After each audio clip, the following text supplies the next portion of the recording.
Distinguished guests, ambassadors. Distingués invités, ambassadeurs de paix, chers participants, bienvenue à cette session organisée par l'Association internationale des arts et de la culture pour la paix.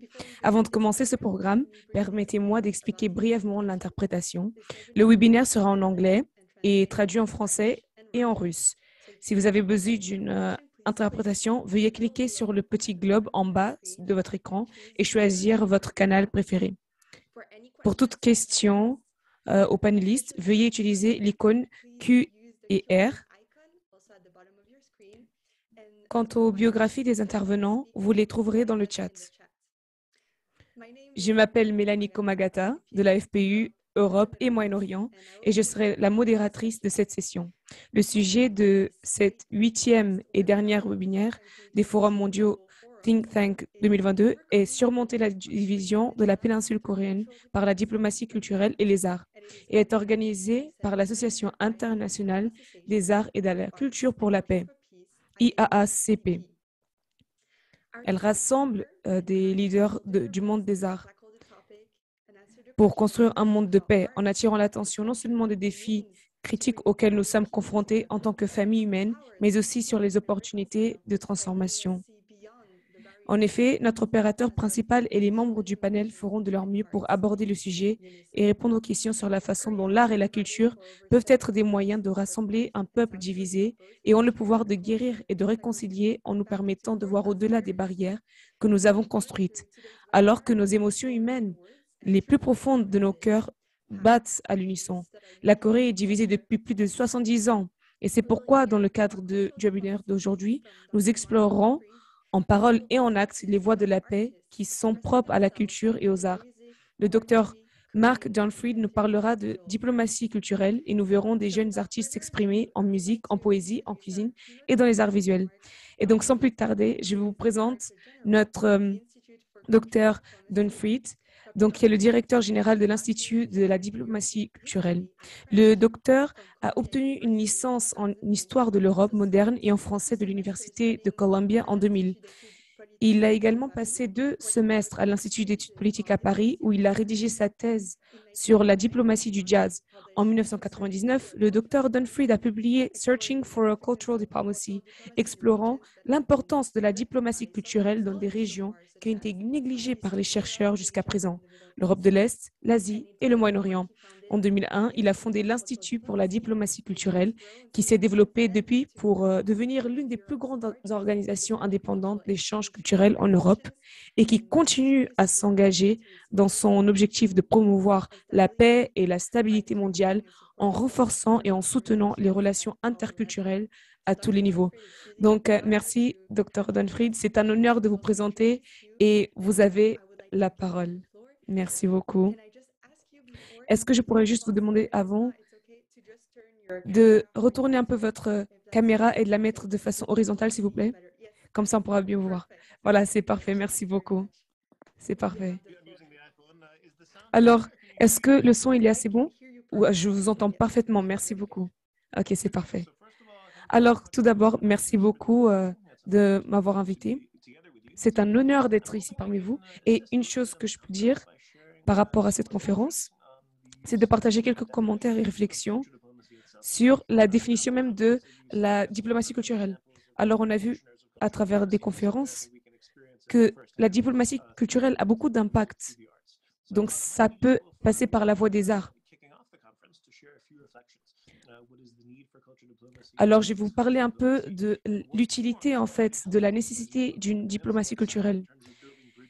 Et nous pouvons également voir combien c'est important de construire comme des ponts, des liens, en fait, surtout dans un temps de pandémie comme nous avons maintenant. Alors, d'abord, la diplomatie culturelle est un peu un terme qui est mal interprété selon le contexte. Alors, la définition, en fait, je vais la partager avec vous. Tried to really expand the definition so it's more all-encompassing. So officially, and I'll just read it for you. Cultural diplomacy may best be described. La diplomatie culturelle utilise l'échange des idées, des traditions et des coutumes afin de renforcer des liens et renforcer les intérêts nationaux. Ça peut être pratiqué dans le secteur public ou alors également par la société. Alors, tout d'abord, quel est l'objectif de la diplomatie culturelle? D'abord, renforcer les liens, la compréhension socioculturelle. Et surtout, la diplomatie culturelle a fait beaucoup de choses, parfois avec de bonnes intentions et parfois de mauvaises intentions. Et nous, en tant qu'étudiants, on doit se poser la question de la définition et quel est l'objectif. En effet, des fois, ça peut être utilisé de façon négative. Par exemple, Hitler, à la fin de son mandat, eh bien, il a réalisé en fait que le jazz avait un très grand pouvoir en fait. Et donc, il a utilisé le jazz pour faire de la propagande en fait, simplement. Donc, c'était quelque chose de bien, mais qui a été utilisé de façon négative. Donc, on doit se rendre compte que la diplomatie culturelle peut être utilisée avec de mauvaises intentions. Mais également, avec de bonnes intentions, eh bien, on peut utiliser cela pour faire du mal. La deuxième chose avec cette définition, c'est que la diplomatie culturelle ne doit pas rester quelque part dans une chambre enfermée dans le noir. Il doit y avoir de l'interaction. Par exemple, dans la guerre froide, on va dire par exemple, OK, donc je suis un Américain et je veux vous raconter ma culture, en fait, ma culture américaine. Bon, je donne ma diplomatie culturelle. Je suis soviétique, je veux vous partager ma culture soviétique. Voilà. Non. En fait, il faut que ce soit un échange entre deux pays, par exemple, des étudiants qui vont d'un pays à un autre. Et donc, avec la naissance de l'Union européenne et avec toutes ces réformes, par exemple, le programme Erasmus, eh bien, on voit qu'il y a une diplomatie multiculturelle, en fait, tout simplement. Et donc, on voit que ça peut, en fait, tout simplement se transformer en quelque chose de mondial. Alors, ce que je vais vous partager, ça peut être pratiqué dans le secteur public, privé, mais également par la société en soi. Et donc, si tous les secteurs arrivent à se rassembler et à travailler en harmonie, eh bien, c'est seulement là où on peut réellement réussir cette diplomatie culturelle. Alors, il y a un peu deux types de définitions. La diplomatie culturelle classique, c'est par exemple l'Alliance française où les gouvernements essaient de gagner les cœurs et les esprits des populations. On appelle un peu du soft power.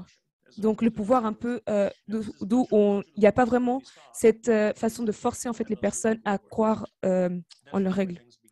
Donc, ça, c'est là, cette diplomatie culturelle, elle est plus classique. Alors, la diplomatie culturelle avec la Corée du Sud, par exemple, c'est afin d'éduquer et de promouvoir les relations à travers le dialogue, la communication et la confiance surtout. Ça, c'est la diplomatie culturelle moderne, en fait. On essaye de vraiment rassembler les religions, les cultures, même si on ne se connaît pas, on n'est pas forcément amis, mais si on a cette confiance-là, eh bien, ça peut être la force de toute relation, en fait, simplement. La confiance doit être là. Essayez de trouver deux pays dans le monde aujourd'hui qui ont une confiance vraiment très profonde. C'est très difficile. Par exemple, les États-Unis est un pays tellement divisé. Par exemple, les conservateurs avec les républicains. En fait, ils ne font pas forcément des débats, ils s'attaquent en fait entre eux. Et donc, c'est vraiment pas du tout sain. Et il y a beaucoup d'exemples que je peux donner dans le monde. Donc, même si c'est très simple, eh bien, cette idée de dialogue, de compréhension et de confiance est difficile de mettre en pratique. Alors, il y a trois différents types de relations en fait dans l'application de ces idées-là. Par exemple, des fois, les pays, ils ont une sorte de conflit entre eux. Et troisièmement,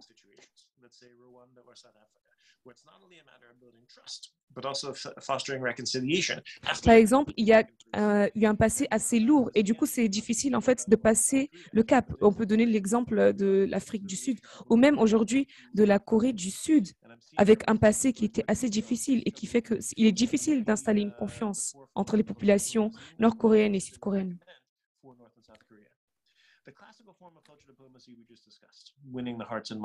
Alors, tout d'abord, je propose de gagner d'abord les cœurs et les esprits, en fait, pour le cas de la Corée du Sud et la Corée du Nord.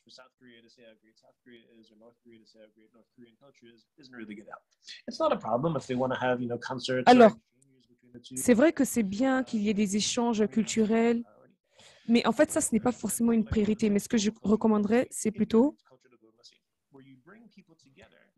de ramener des personnes ensemble, pas forcément pour avoir la confiance, mais par exemple pour un objectif. Par exemple, ramener des personnes pour faire du football. Les personnes ne viennent pas forcément pour dire que ceci est meilleur ou cela est meilleur, mais en fait, les personnes elles se rassemblent pour faire du foot, tout simplement. Et en fait, le fait d'interagir sur un objectif en commun, eh bien, peut aider en fait à résoudre des problèmes. On met de côté toutes les différences et on a une priorité. Si nous voyons Daniel Barenboim, alors les Palestiniens et les Israéliens, eh bien, ils arrivent par exemple à jouer dans un orchestre ensemble. Leur objectif est la musique, ce n'est pas forcément la culture. Et donc, indirectement, eh bien, ça leur permet d'avoir des interactions et de créer une confiance. Donc, nous devons réellement penser à quel type de forme d'interaction on pourrait avoir. Deuxièmement, il devait avoir une culture parmi les citoyens, notamment avec une situation politique qui est assez compliquée.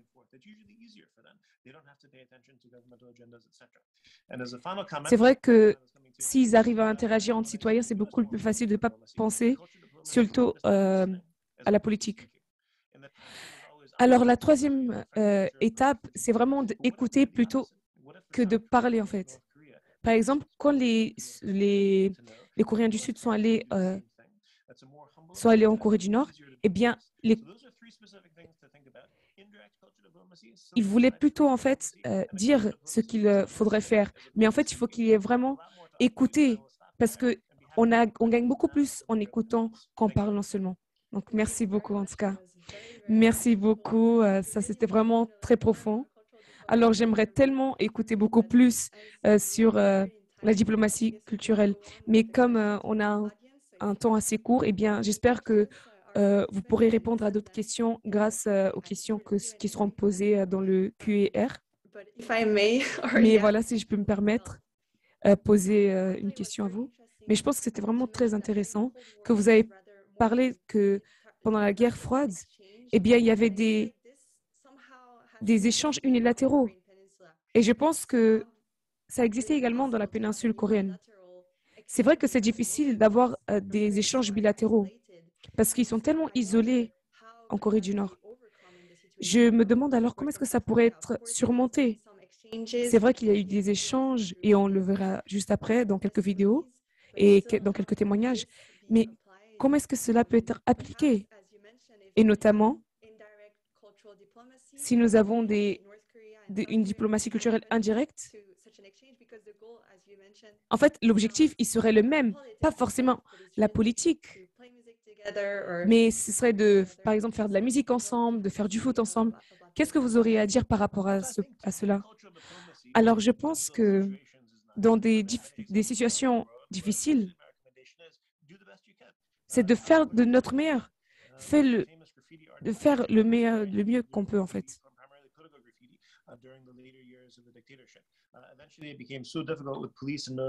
Alors, par exemple, avec les graffitis, en fait, il y a des gens, il y avait un monsieur, en fait, qui faisait des graffitis et, en fait, la police ne lui laissait plus faire. Et donc, il a commencé à faire des designs, en fait, avec les t-shirts, tout simplement. Il n'a pas arrêté de poursuivre ses rêves. Il a tout simplement trouvé une autre façon, en fait, de le faire.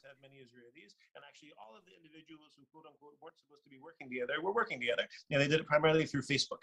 It was very difficult, of course, physically to bring people together, and sometimes it would be very, very risky. Alors, par exemple, il y avait des Israéliens qui voulaient se retrouver et qui avaient du mal à le faire directement. Mais du coup, ils ont essayé de créer un groupe sur Facebook. Donc voilà, donc même si la politique, les politiciens ou le gouvernement l'en empêchent, en fait, les en empêchent de se retrouver, eh bien, ils trouvent toujours un autre moyen de pouvoir se retrouver. En effet, parce qu'ils étaient en train de parler avec l'ennemi et donc, à cause de ça, ils pouvaient être même menacés de mort. Et donc, vraiment, de faire de notre mieux.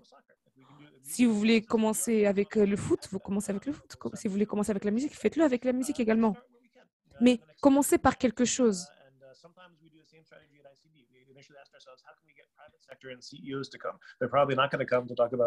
Parfois, on a vraiment envie d'inviter des personnes pour parler de quelque chose de politique. Mais si on essaie de parler de musique, de quelque chose qui les intéresse réellement, eh bien, ça fera que ces CEO, ces VIP, ces personnalités vraiment politiques ou assez autoritaires, eh bien, puissent venir en fait simplement à nos activités. Donc, il faut vraiment porter un intérêt et voir quel est le point d'intérêt tout simplement chez ces personnes pour vraiment travailler avec ces groupes.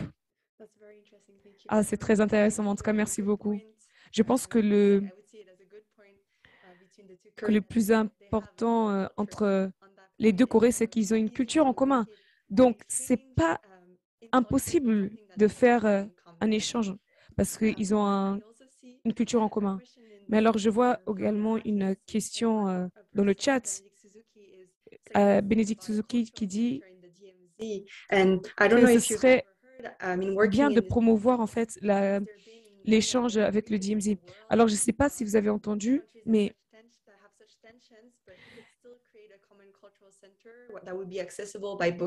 par exemple, le centre de DMZ, en fait, c'est comme un lieu où les gens se retrouvent pour vraiment se rappeler de cette unité-là.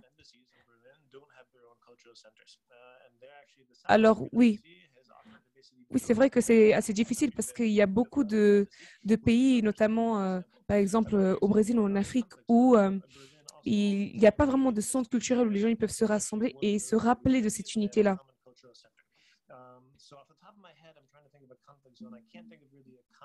Alors, je ne peux pas vraiment prendre un exemple concret d'un conflit qui a réussi à créer un lieu, un centre culturel pour que les gens puissent se rassembler.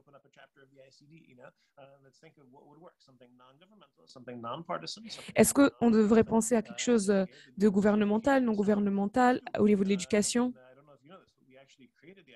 Mais en fait, on a créé le ICE. And of course, that wasn't easy. So the first accredited European Union ECTS graduate programs are ours, and we're offering. Avant même que ce soit autorisé, en fait, simplement. That would be another approach to think of some sort of an academic center, either north or south or both. So no, we would certainly be very interested if we can contribute. Donc, on serait vraiment très content de pouvoir y contribuer, en fait.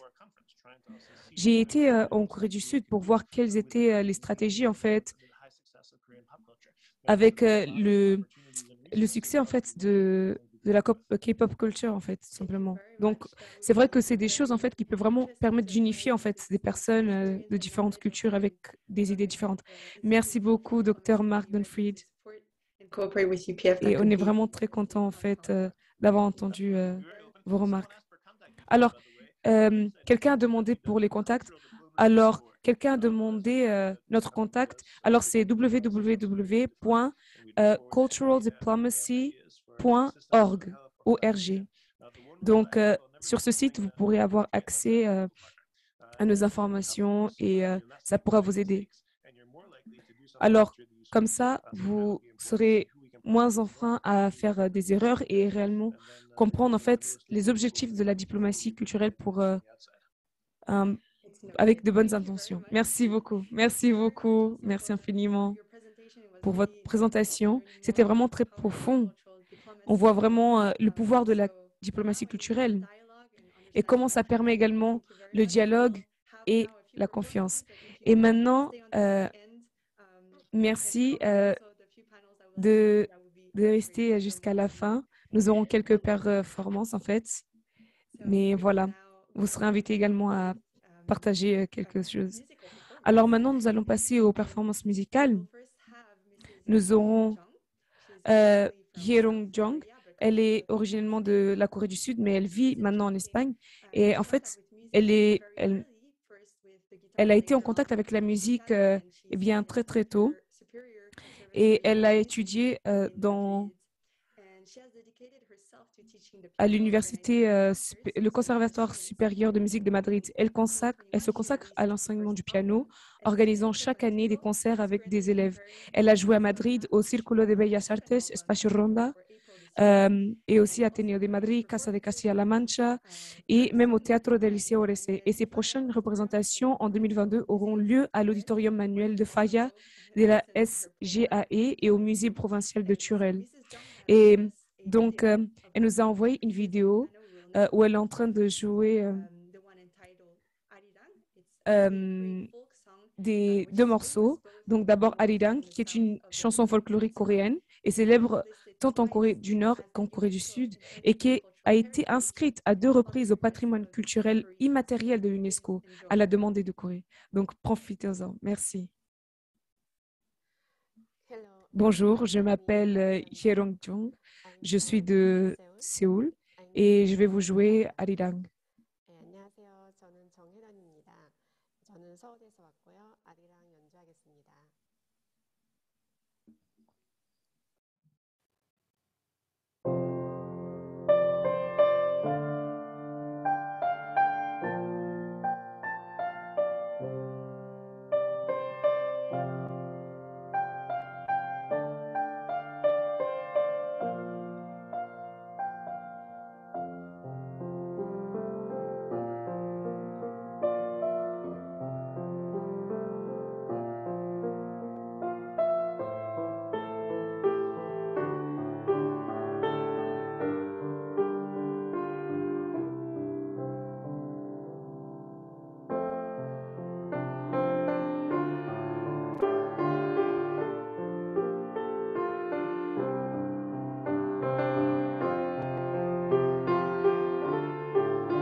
That was marvelous. Alors, c'était merveilleux. Merci beaucoup, Madame Jung, de nous permettre de découvrir les mélodies chantées dans toute la péninsule coréenne.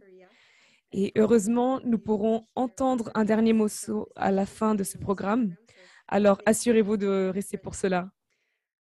Notre prochain panel, ce sera avec Monsieur Raymond Bateman et Madame Jun Park, qui présentent la culture et l'art de la cuisine coréenne. Je suis moi-même un admirateur de la cuisine coréenne et j'ai récemment regardé un documentaire sur Netflix concernant le célèbre plat de nouilles froides qui est plus connu en coréen sous le nom de naengmyeon. Et si je mentionne ce plat en particulier, c'est parce que ces nouilles froides sont appréciées aussi bien au nord qu'au sud de la péninsule. Et le naengmyeon de Pyongyang, en fait, est également très apprécié dans le sud. Je crois donc que la nourriture est vraiment quelque chose qui touche le cœur des gens, car elle leur rappelle de la cuisine de leur mère ou de leur père. Et c'est aussi un point en commun en termes d'héritage culturel pour le peuple coréen. Par conséquent, pourquoi ne pas considérer la nourriture comme un moyen de paix? Donc, je vais d'abord donner la parole à Monsieur Raymond Bateman. Raymond Bateman est originaire du Royaume-Uni et il vit avec sa femme argentine. Il est musicien et technicien d'événements. Et à travers ses rôles, il a été impliqué dans le travail du ministère du culte et a aidé à produire plusieurs événements multiculturels, multireligieux et de construction de la paix. Comme il est le producteur vidéo et l'organisation de ce projet de panel, eh bien, je vais tout simplement lui donner la parole pour l'expliquer plus en détail. Bienvenue, Raymond. Merci beaucoup. Bonjour à tout le monde. Merci d'être venu. C'est un honneur de vous présenter la prochaine vidéo que je vais vous montrer, qui a été faite avec aussi Jun Park. Elle est de nationalité coréenne. Elle est avec un époux, elle est avec un Japonais et elle a 3 enfants. Et en fait, elle aimerait pouvoir parler un peu plus de la cuisine coréenne au Royaume-Uni. En effet, aujourd'hui, elle dit, la nourriture de votre partie a une chaleur particulière, puisant dans les souvenirs d'enfance sans souci ni souci.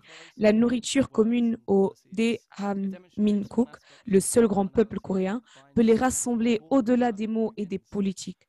Cela démontre un aspect commun qu'il y a avant tout que le dialogue nous commence. Alors, elle va vous partager aujourd'hui une vidéo de préparation d'un plat coréen très traditionnel, bibimbap, facile à réaliser et à déguster chez soi ou à essayer la prochaine fois que vous vous rendrez dans un resto coréen. Alors, c'est vraiment très délicieux.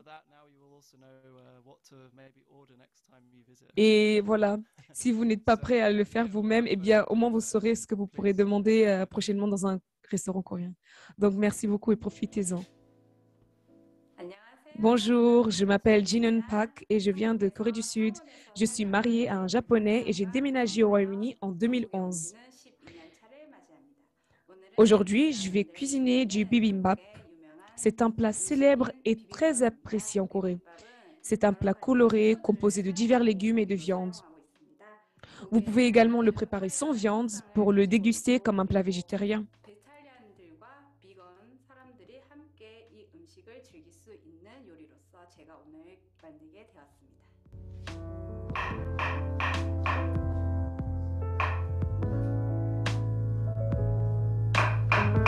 Vous pouvez voir que les ingrédients sont faciles à trouver, même ici au Royaume-Uni. Alors, aujourd'hui, je vais utiliser des champignons, des radis chinois, des courgettes, des carottes, des germes de soja, des épinards et du bœuf haché.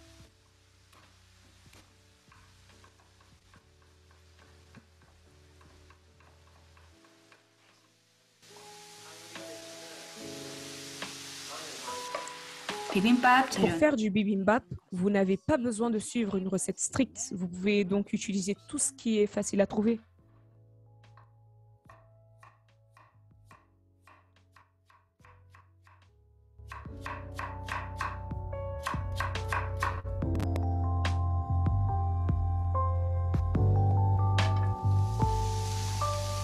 Le bibimbap est un plat populaire aussi bien à la maison qu'au restaurant.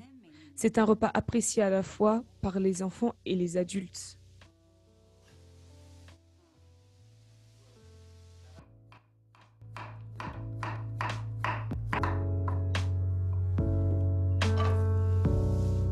C'est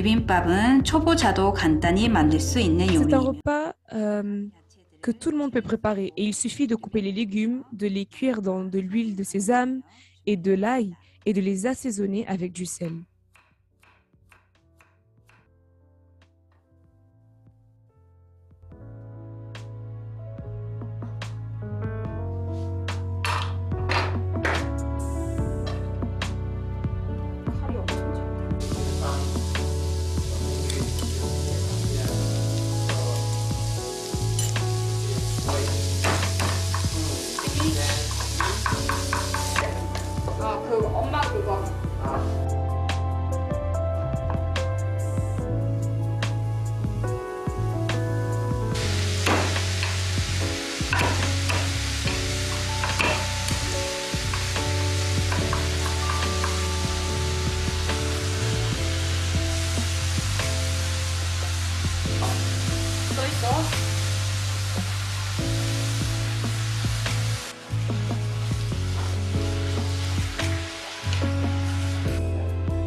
Si vous utilisez des épinards et des pousses de haricots, il faut les faire bouillir dans de l'eau, les égoutter, puis les assaisonner avec de l'huile de sésame et du sel.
Une fois que tous vos ingrédients sont prêts, vous servez chaque garniture sur le riz, une par une.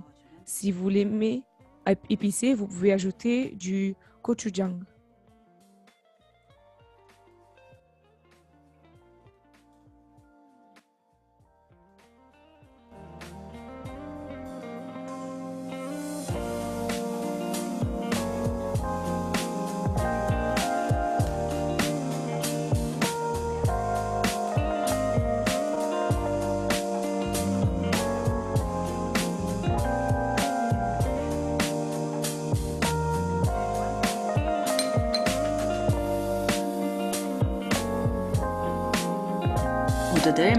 J'espère que vous apprécierez tous ces plats et je vous souhaite une bonne santé pour 2022.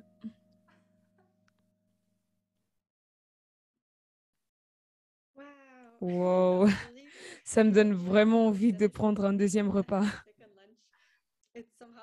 Merci de nous avoir enseigné l'art et la culture de la cuisine et des aliments coréens. Merci beaucoup, Madame Pak. Et j'espère que vous pourrez tous découvrir et goûter la nourriture en la cuisinant à la maison. Alors là, en pensant à l'intervention de Dr. Fried, c'est vrai qu'on pourrait avoir des événements gastronomiques, en fait, entre la Corée du Nord et la Corée du Sud. Ça pourrait être un moyen de rappeler les racines communes, en fait, entre le Nord et le Sud. Donc, merci beaucoup, Madame Pak. Alors maintenant, nous allons passer un peu à la danse et à la musique avec une vidéo de la tournée des Petits Anges. Alors, En fait, c'est une musique avec le ballet folklorique pour enfants Little Angels qui a été fondée en 1962 par le Dr Sun Myung-moon afin de partager la culture coréenne avec le monde. En 2010, pour commémorer le 60e anniversaire de la guerre de Corée, la troupe de danse s'est rendue dans les 16 nations qui avaient soutenu la Corée du Sud au sein de la force de la ONU. Et donc, vous verrez des extraits de la rencontre de leur représentation en Corée du Nord en 1998, suivi de la visite de la troupe nord-coréenne en Corée du Sud. Les enfants du Nord et du Sud ont exécuté avec excellence des danses et des chants traditionnels devant un public enthousiaste de ce pays encore ennemi. La vidéo sera suivie d'un court témoignage de M. Jong-un Kim et il a fait partie en fait de la visite de la troupe de danse en Corée du Nord.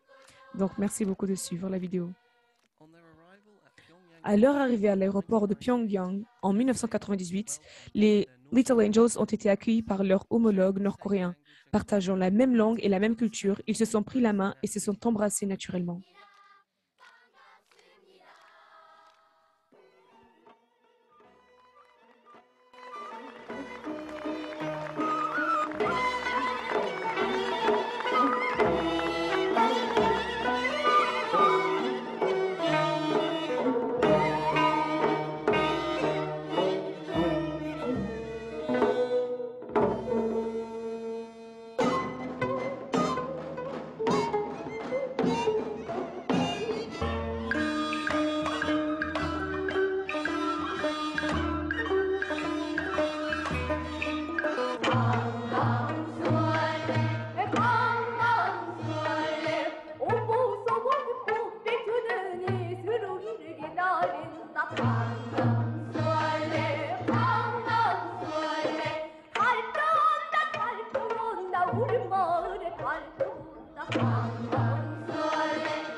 En 2000, la troupe nord-coréenne a visité Séoul et a été accueillie par le ballet folklorique sud-coréen.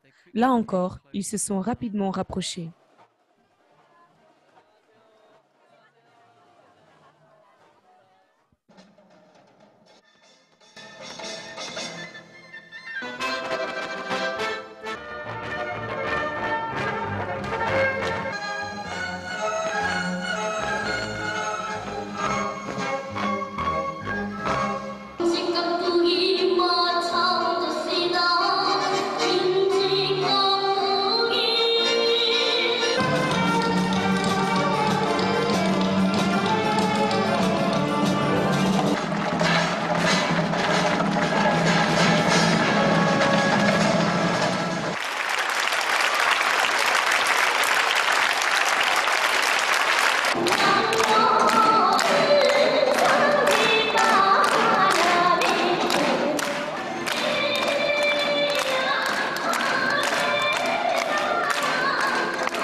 S'investissant totalement dans leur art, les deux troupes ont réussi à ouvrir le cœur du public du pays ennemi. En particulier, lorsqu'ils ont entonné le chant de l'unité, le public et les artistes n'ont fait qu'un. La séparation a été d'autant plus triste qu'ils avaient passé des jours merveilleux ensemble et qu'ils savaient qu'ils ne se reverraient pas avant un certain temps. Pendant quelques jours, ils ont surmonté, par les arts, la division qui leur avait été imposée il y a 7 décennies.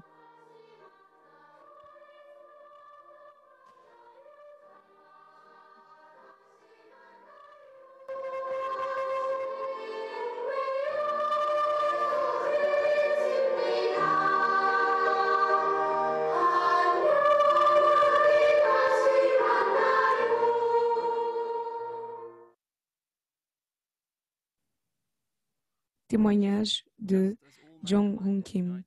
De même que toute l'humanité est unie par la K-pop, même si nous ne pouvons pas ressentir directement les émotions des uns et des autres, nous pouvons comprendre et compatir à travers l'art, en particulier la danse.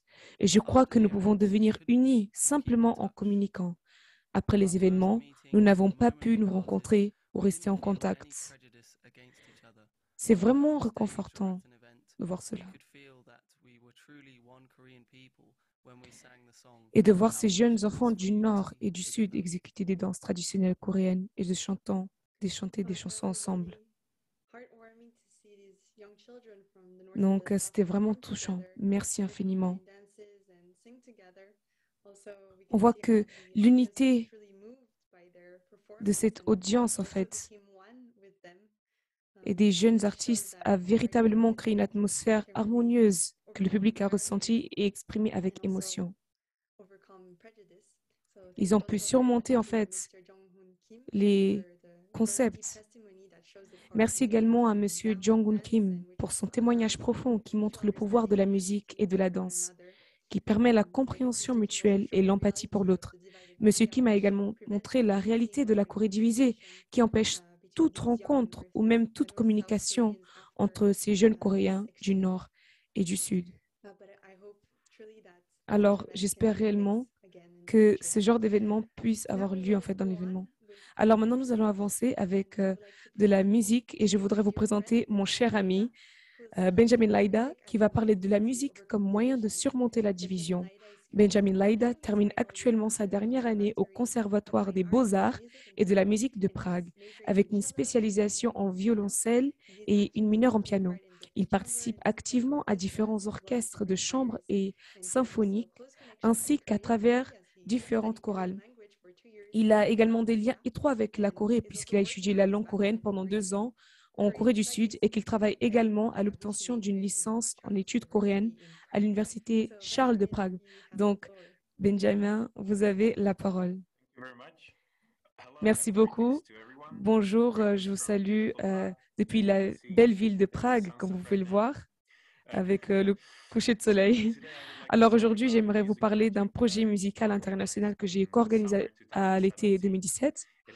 Il s'agissait d'un projet orchestre-chœur à but commémoratif qui s'est déroulé en Corée. Et nous avions des participants de nombreux pays différents en fait.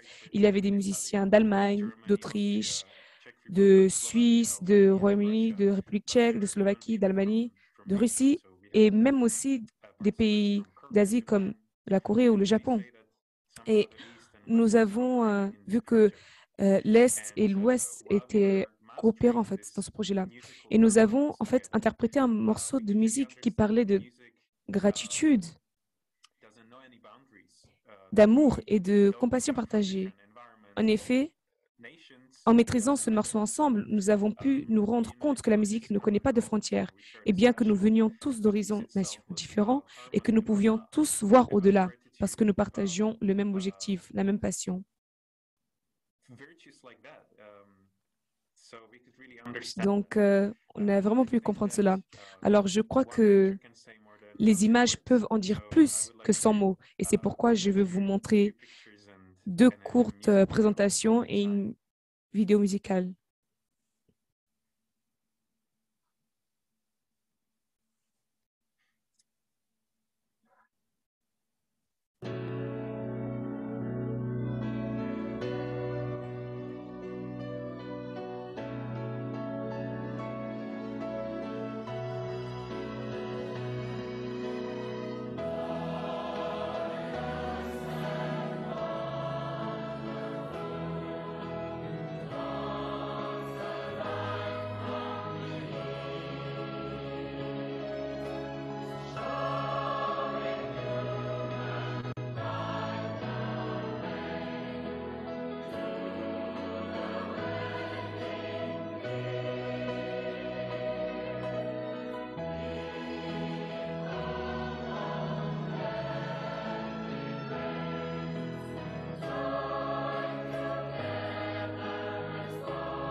must say that the project really brings many Ce memories. projet me rappelle beaucoup de choses et c'est vrai que il y a eu encore plusieurs années, mais il ne s'est pas arrêté à là. Donc, la deuxième chanson, eh bien, je l'ai jouée avec Mélanie, qui a des origines suisses-japonaises et son mari, Taejun, qui a des origines coréennes-japonaises. Et alors, en fait, j'aimerais vous partager un petit secret. En fait, ce projet était également le lieu où ils se sont rencontrés tous les deux, Mélanie et Taejun. Et donc, vraiment, nous voyons que la musique rassemble les gens. Donc, j'espère réellement que vous allez apprécier. Et voilà. Merci beaucoup d'avoir écouté et apprécié notre arrangement musical. Merci beaucoup, Benjamin, pour avoir partagé votre expertise et votre propre expérience concernant le pouvoir de la musique. C'était également un honneur de jouer de la musique à nouveau avec vous. Merci d'avoir partagé votre talent.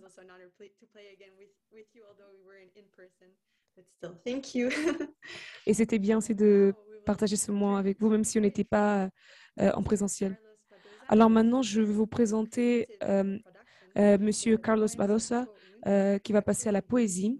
Il a préparé une production visuelle créative avec les poèmes de Koun, un moine bouddhiste coréen qui était un partisan de l'unification de la Corée. En effet, en 2000, il a partagé sa poésie lors du sommet de l'unification coréenne à Pyongyang, en Corée du Nord, et a pris la parole au sommet du millénaire pour la paix des Nations Unies. Je vais maintenant donner la parole à Carlos Badosa qui va expliquer la production visuelle dans une vidéo enregistrée. Carlos Badosa est diplômé en philosophie de l'Universidad Complutense de Madrid et titulaire d'un master en philosophie sur l'œuvre de Søren Kierkegaard. Et depuis 2012, il travaille au Centre culturel Espacio Ronda à Madrid, en Espagne, en tant qu'assistant d'Armando Lozano, soutenant les événements interreligieux par la production de contenus médiatiques liés à la spiritualité. Il a également de l'expérience dans l'organisation d'activités liées à la jeunesse. Alors, je vous souhaite une merveilleuse expérience à travers la poésie de Koun. Et pour ceux qui ne comprennent pas l'anglais, il n'y aura pas d'interprétation simultanée pour la partie poésie. Donc, veuillez donc consulter la boîte de discussion où les traductions seront envoyées en russe et en français. De plus, si vous souhaitez recevoir les poèmes, un lien YouTube sera envoyé dans le chat. Bonne lecture. Merci. Merci de votre présence, de votre temps et de votre invitation. Aujourd'hui, nous voulons vous présenter la lecture de 6 poèmes du poète sud-coréen Koun, peut-être le poète coréen contemporain le plus connu au niveau international. Koun est né en 1933. Il a vécu la guerre de Corée dans son enfance, est devenu moine bouddhiste et l'est resté pendant 20 ans. Puis, il est devenu un activiste politique dans les années 70, envoyé en prison à plusieurs reprises. Mais sa sensibilité bouddhiste est restée tout au long de sa vie et de sa poésie. Il a vécu une vie complexe et, à ce titre, sa poésie couvre un large éventail de thèmes. Le bouddhisme, une profonde contemplation de la nature, mais aussi une réflexion sur l'identité meurtrie de la Corée. Les poèmes proviennent de la compilation First Person Sorrowful, qui a été traduite par le frère Anthony de la célèbre communauté chrétienne de Taizé. Je tiens à remercier Armando Lozano pour m'avoir aidé à choisir les poèmes, ainsi que mes amis Anthony Rosa et Veronica Polo pour la merveilleuse lecture. En arrière-plan, vous verrez des images de paysages coréens de 4 saisons qui sont si appréciés par la sensibilité coréenne. Maintenant, je vous invite à prendre une grande respiration et écouter. Car lire de la poésie aujourd'hui et la lire dans le contexte de ce dialogue sur le rôle de la culture pour l'unification de la Corée, c'est peut-être rendre l'importance des mots. La poésie demande une intensité d'attention, mais surtout, la poésie montre comment beaucoup de choses importantes ne peuvent pas être traduites dans le langage des faits, des chiffres, des stratégies politiques ou des calculs. Car en poésie, tout comme dans la vie, nous n'avons pas besoin de tout comprendre. Nous ne le pouvons pas. Nous devons simplement prendre ce dont nous avons besoin à ce moment-là. Mais trêve de bavardage, laissons les poèmes parler d'eux-mêmes.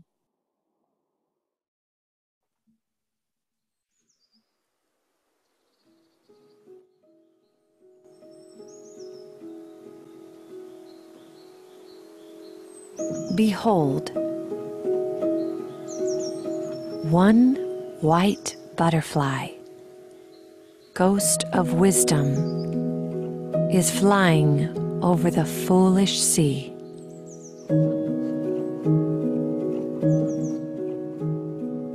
All the books of this world are shut.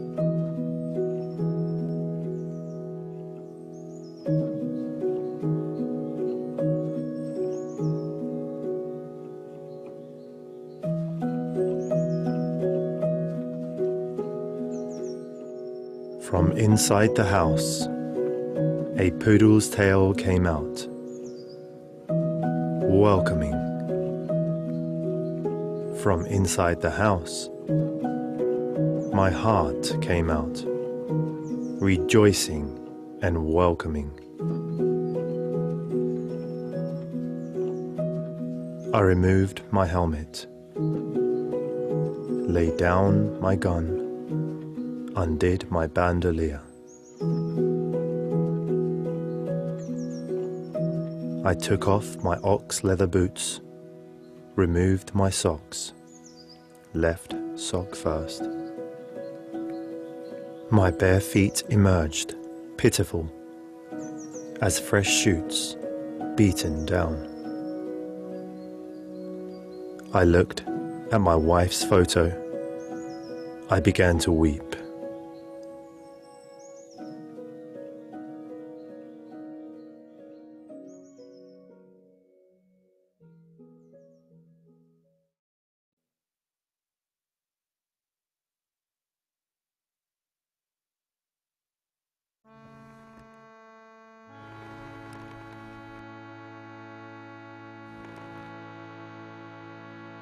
The reason why that sea without ancestors breaks in waves like that, day after day, is because it longs to become the sky. It cannot be otherwise.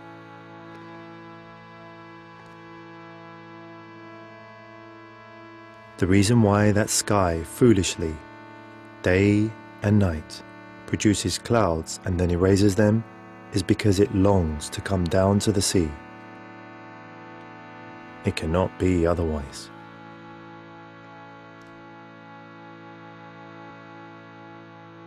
The reason why I cannot live on my own like an empty bottle, why I cannot live only with kith and kin, is because I long to become someone else, if just once. Otherwise, I'll have to live in ignorance of the countless others surrounding me in this world.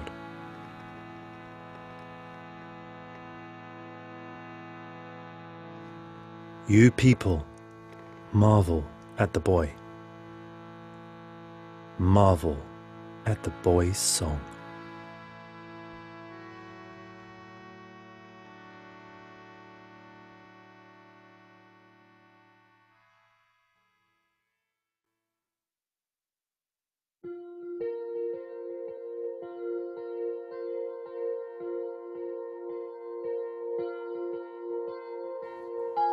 Autumn reveals my bones.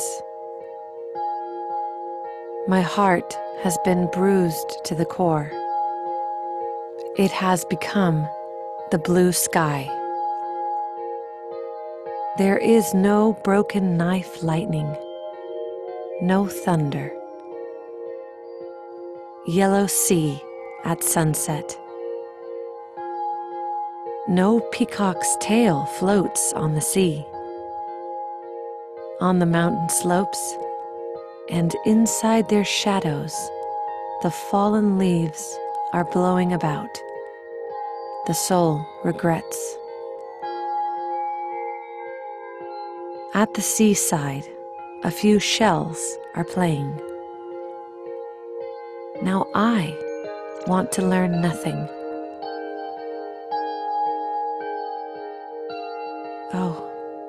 ignorance in the autumn.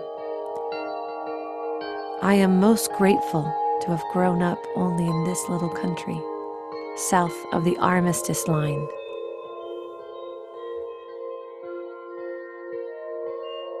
Look, now there is no soaring chimney smoke in the village at dusk, no sound of parents calling children.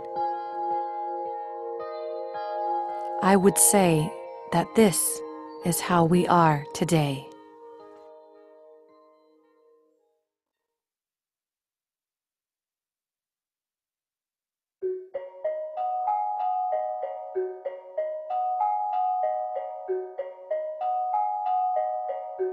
A woman, walking alone, murmurs as though she has a companion.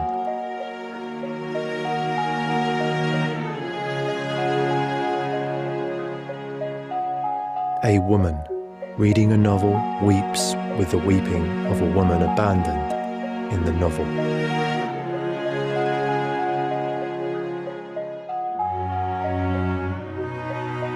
Isn't such a woman at times also someone's mother? How can the Lady Maya of ancient India alone, or the Virgin Mary alone, be a mother?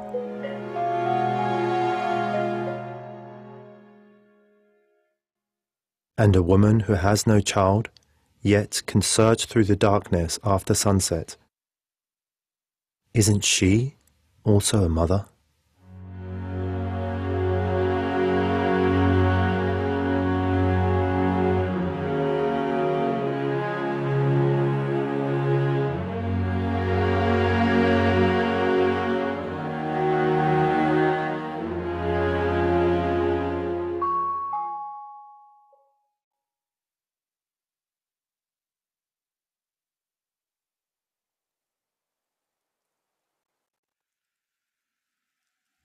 A 1,000 years before, I was you. 1,000 years after, you will be me.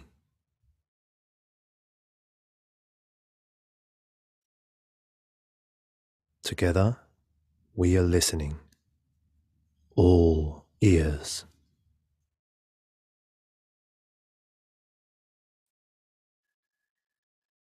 Late in the night, snow is falling. Soundlessly, soundlessly.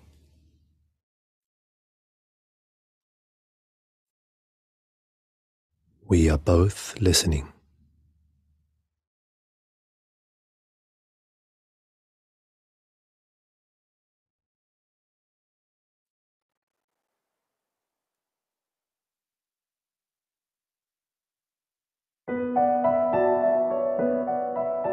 One life dreams of another life. Late spring white pear blossoms, their hearts throbbing, await the moon.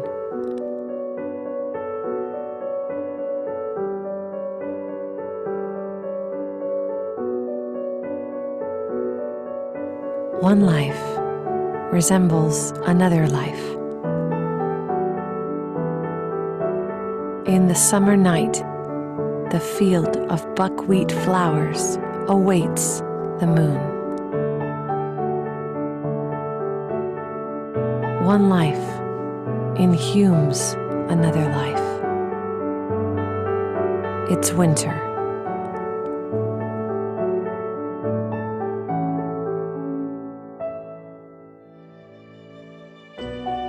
The snow that fell heavily yesterday awaits the moon with all its heart. I throw a stone. Buried in the snow, it begins another life. Finally, the moon rises.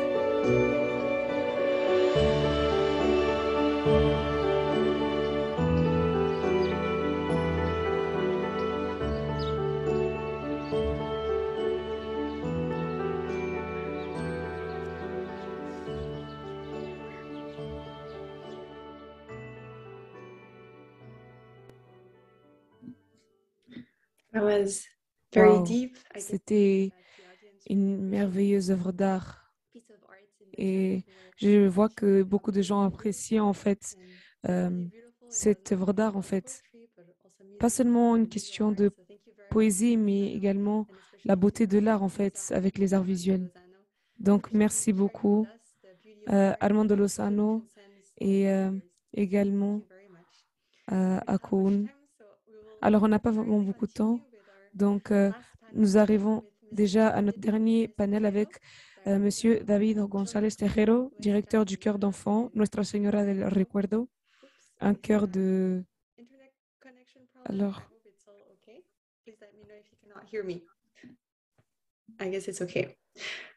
j'espère que là vous m'entendez bien.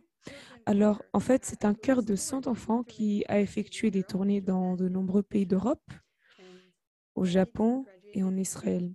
David est diplômé de l'Université de la Sorbonne en direction de chœur. Il a étudié de la musique chinoise dans les universités de Pékin et Yunnan et la musique coréenne en Corée. Il est diplômé de l'Université d'art oriental de Madrid et il interprétera avec son chœur Tongil dans l'auditorium de l'école jésuite Nuestra Señora del Recuerdo. Il partagera ses expériences en Corée et la musique coréenne. Une fois encore, il s'agira d'une vidéo, donc profitez-en. Merci. Hello from Madrid. Bonjour de Madrid, je m'appelle David et aujourd'hui je suis ici avec mes élèves. Je me souviens encore de mon premier voyage en Corée il y a 15 ans. C'était l'été. Je me souviens être descendu de l'avion à l'aéroport d'Incheon, à Séoul. L'aéroport d'Incheon est considéré comme le plus grand projet de construction de l'histoire de la Corée. C'est la première impression des étrangers qui arrivent dans le pays.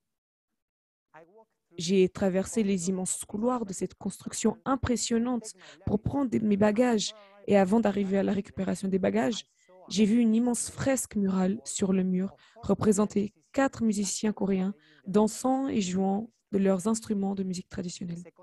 La deuxième impression de la Corée a été sa musique, sa culture. Ce n'était pas une coïncidence. En Corée, la musique est considérée comme un instrument très puissant pour relier les gens.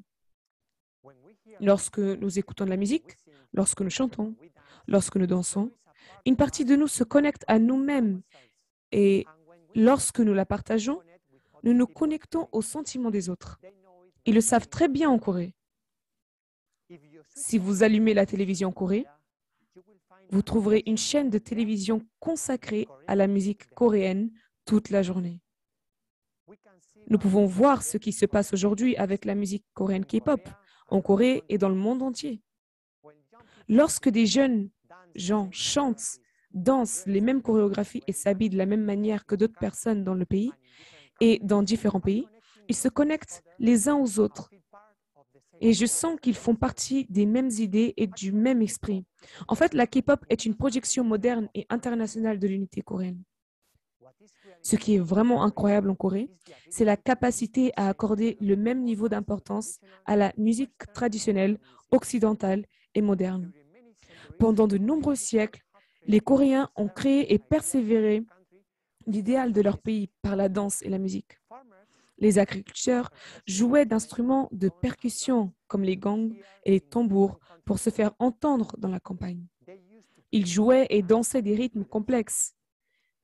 Cette musique est encore enseignée dans les écoles primaires et secondaires en Corée. En Espagne, ici, les élèves apprennent à jouer de la flûte à bec à l'école.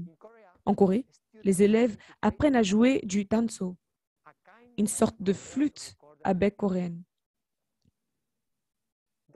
Autrefois, elles étaient fabriquées en bambou. Aujourd'hui, la plupart sont en plastique.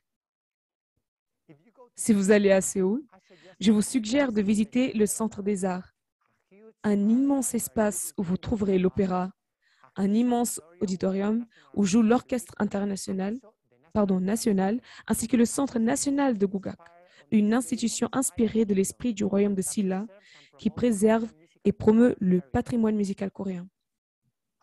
Après de nombreux siècles, certaines chansons de l'histoire de la Corée expriment l'esprit de leur nation.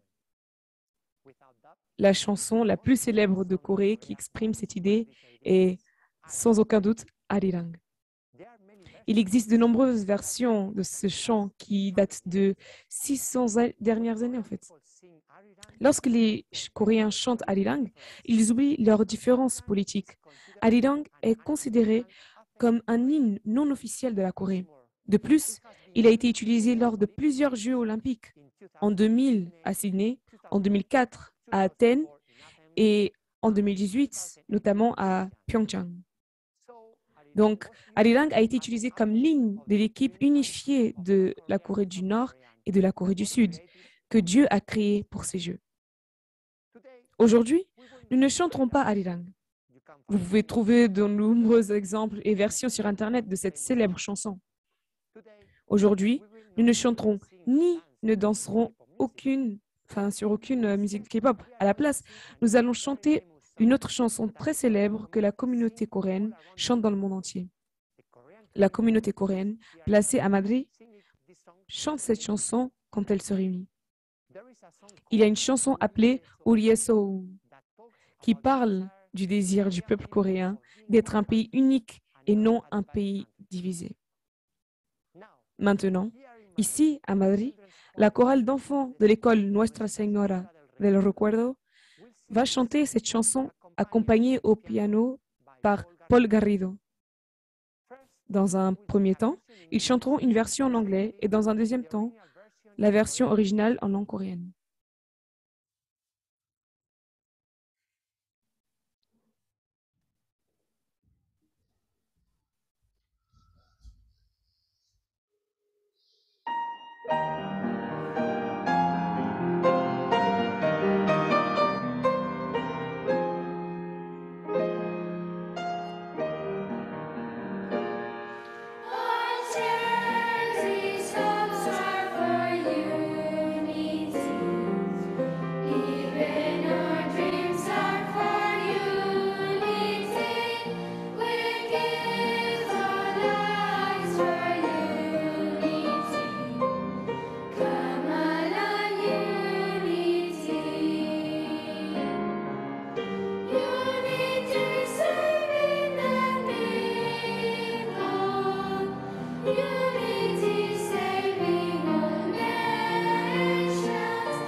C'était vraiment très beau d'entendre des enfants espagnols chanter en coréen et d'avoir l'espoir de l'unité coréenne. Donc, merci beaucoup, Monsieur González Terrero et votre chorale.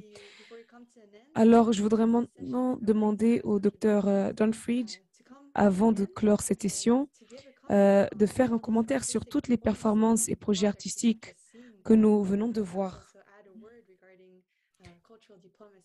et parler aussi de la diplomatie culturelle. Merci beaucoup. Merci d'allumer votre microphone, s'il vous plaît. OK. Alors, j'aimerais rajouter quelques réflexions, en fait. Alors, je pense qu'on était vraiment tous très inspirés après avoir écouté toutes ces conférences et voir ces vidéos. Je pense que le prochain pas à prendre, c'est de prendre ces idées-là, en fait, ces invités-là, envoyer des mails, contacter déjà des ONG et vraiment prendre le premier pas et exprimer vos idées, en fait, tout simplement. If we can support initiatives as well, also just to make people aware of the initiatives, to send to our database or through the website, etc.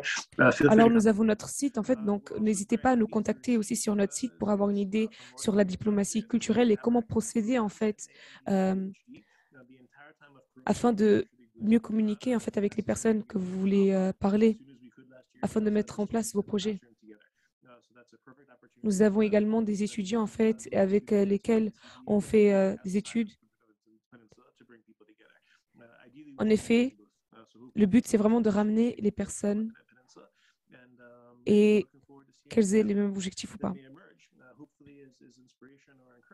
Alors, j'espère réellement que vous pourrez en tirer beaucoup de choses après ce que vous avez pu voir aujourd'hui. Et ici, on voit vraiment des exemples concrets, en fait, de diplomatie culturelle. Alors, est-ce que la diplomatie culturelle elle peut vraiment changer le monde? Alors, la diplomatie culturelle peut être un moyen, en fait, pour vraiment ramener le monde à une prochaine étape. Et ça peut créer des ponts. Alors, une chose qu'on ne peut pas oublier, que les gouvernements changent, les politiciens changent, mais la société reste la même. Les citoyens sont toujours les mêmes. Et donc, quoi qu'il arrive, en fait, à un niveau politique ou autoritaire, eh bien, nous serons toujours les mêmes. Donc, c'est à nous de prendre l'action. Et c'est là où on aura beaucoup plus de pouvoir. Donc, je vais m'arrêter à cela. Et donc, merci. Je pense qu'on va passer maintenant aux questions-réponses. Alors, tout d'abord, j'aimerais communiquer quelques questions. Alors, elles ont un peu à voir avec la diplomatie culturelle, sur le fait que ça puisse avoir un impact négatif. Ça peut créer aussi des barrières. Mais aussi, parfois, les pays eux-mêmes ne sont pas ouverts à d'autres pays. Par exemple, certains considèrent que la culture coréenne se base seulement sur les dramas coréens ou sur la K-pop. Et on se dit aussi que la Corée du Nord est assez fermée. Donc, comment est-ce qu'on peut surmonter ces préjudices?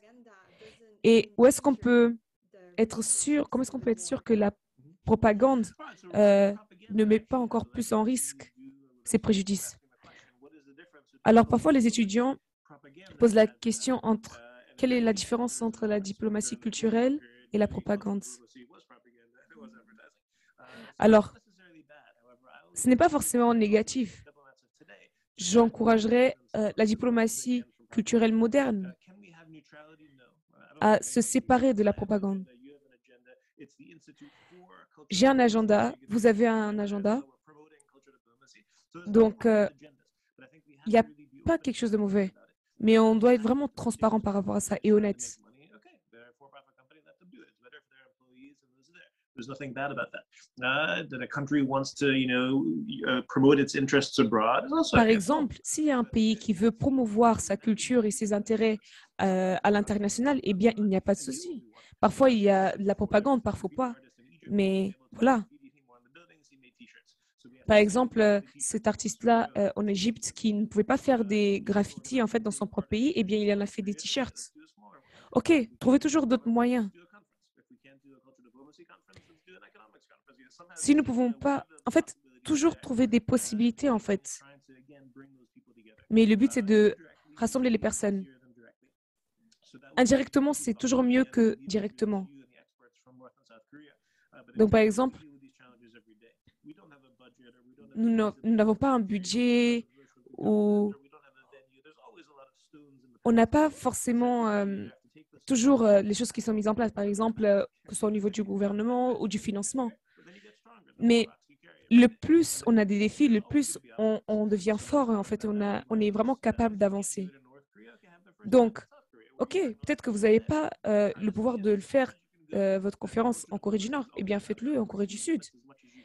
Essayez de vraiment surmonter ces limites le plus possible.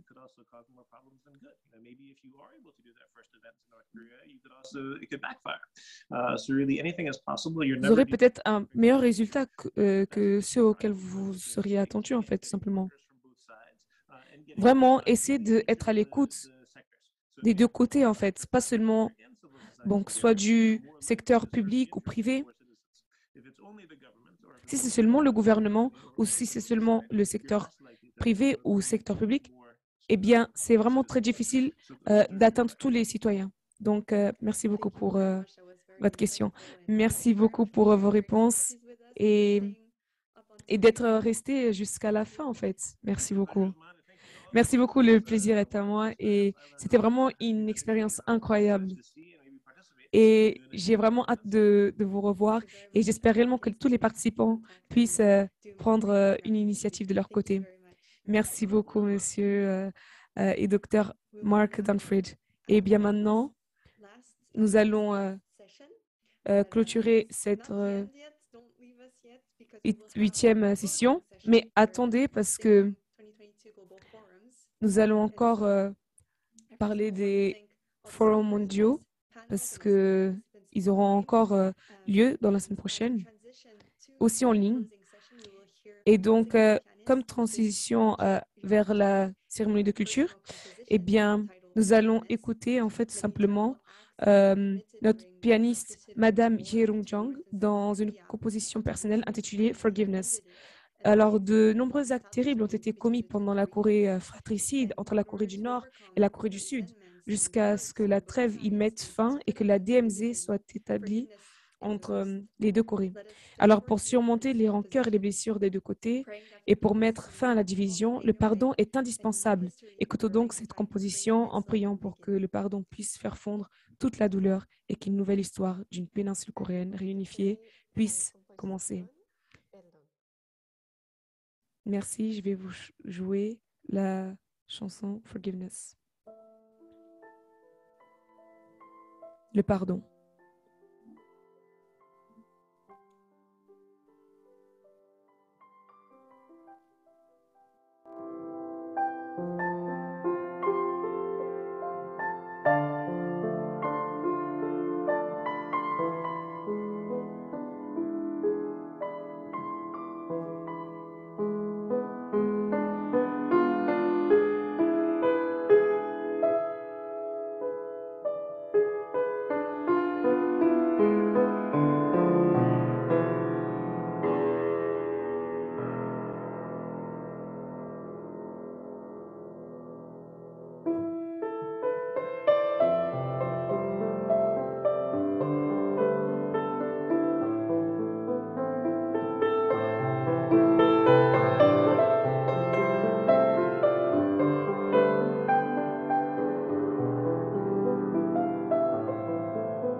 Thank you very much. Merci beaucoup, Madame Jung, pour cette magnifique chanson sur le pardon.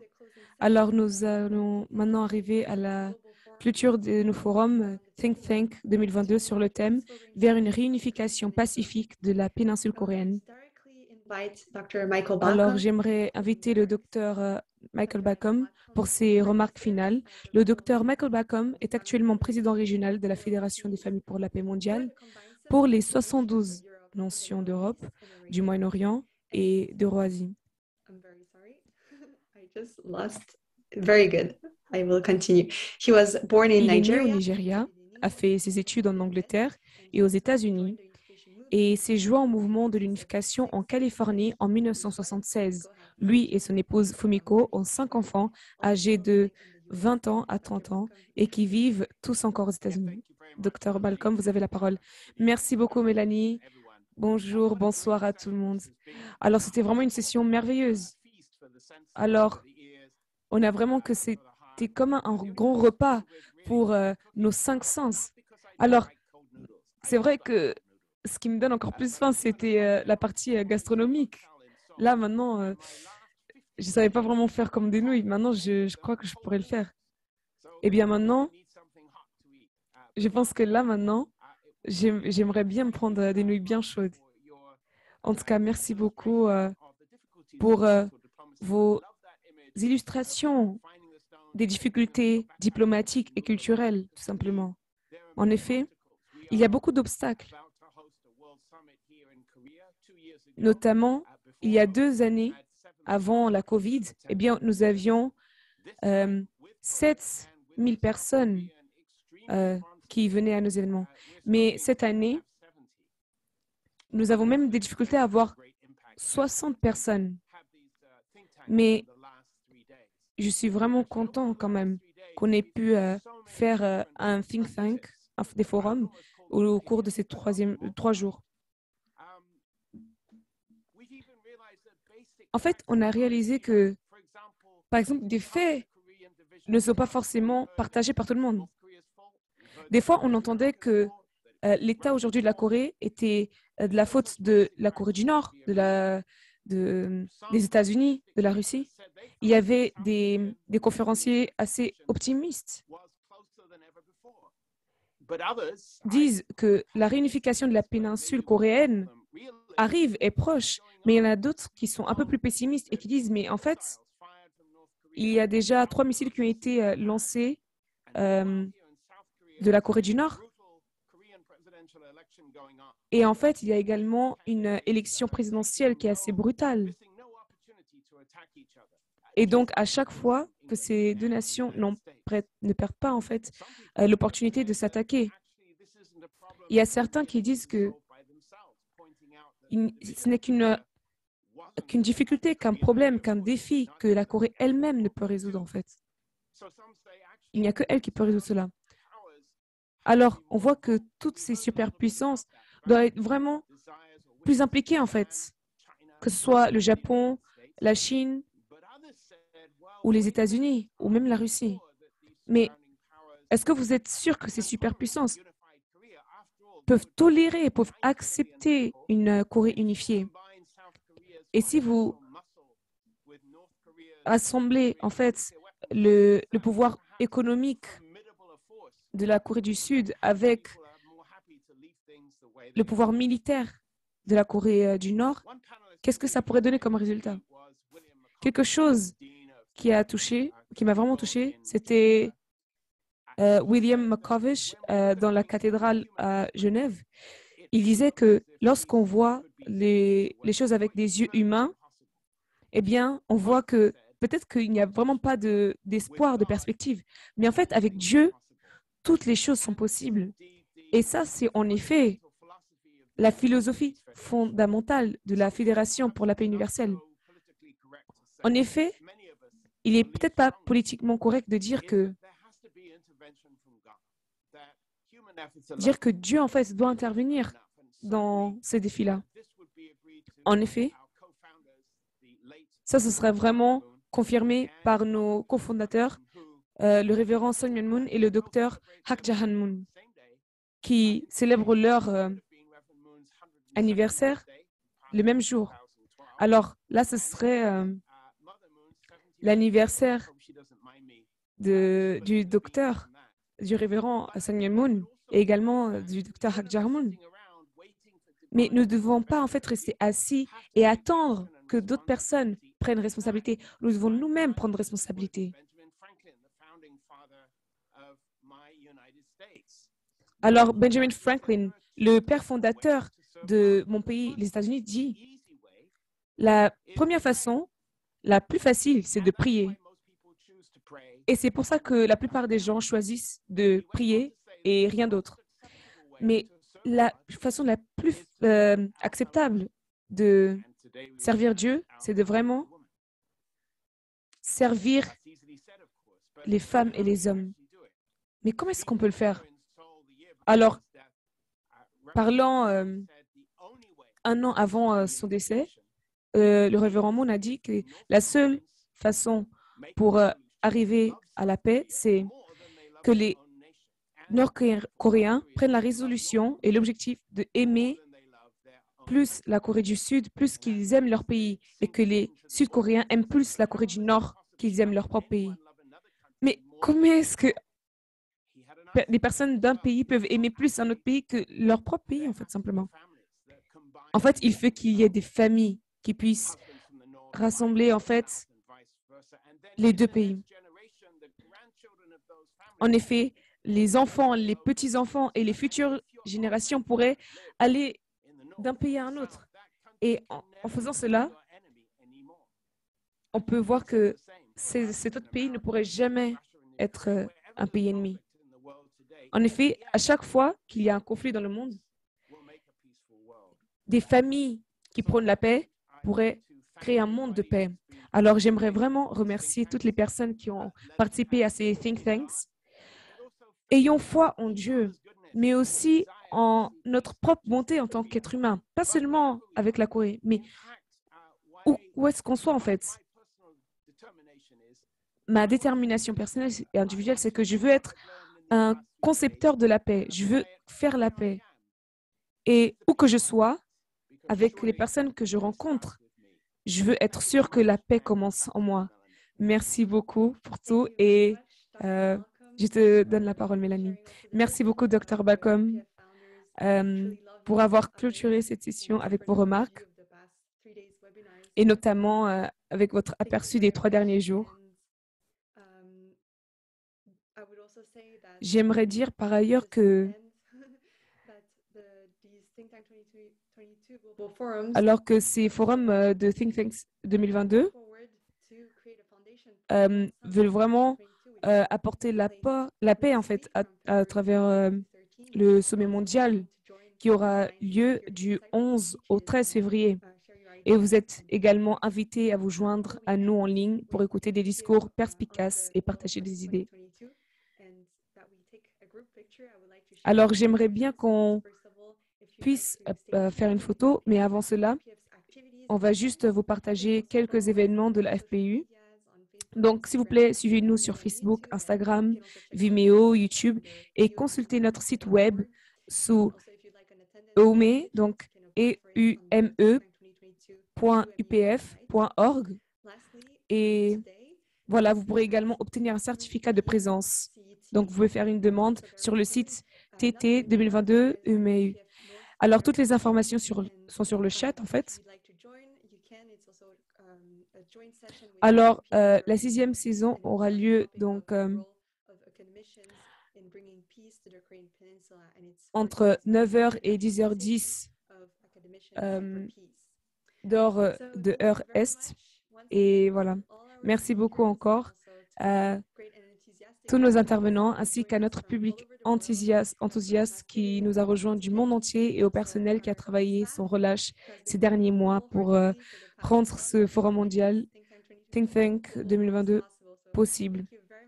Merci infiniment. Je voudrais maintenant vous inviter tous pour allumer votre caméra afin qu'on puisse prendre une dernière photo.